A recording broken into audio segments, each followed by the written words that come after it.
today, niya kami man mo sa pagkananan niya. Kasi katako niya belumino niya na.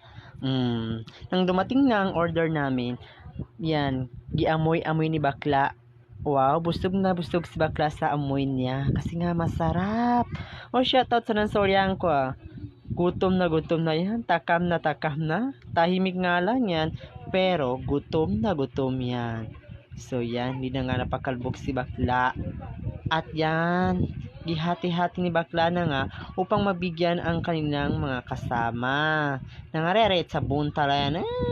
Nangareret sa ni piling manisang gira. Napaggando sa muzang. Manamagang pa man ang pagkaludan. Mambo.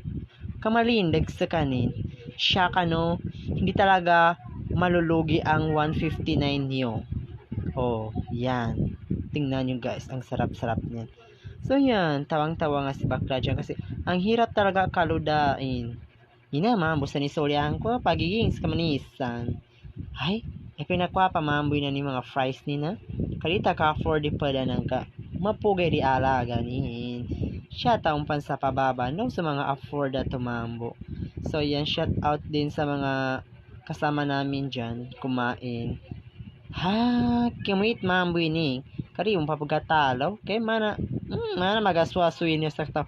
Yung piling geri sa di kagutam inani. Inunta kagutam. So yan, kimo ak mambo sa salidot ka. Mana mayaw. Na ada mambo pakakila sa laki rin na tinawaga kunilan. Amay at akong sa manisa na kugera.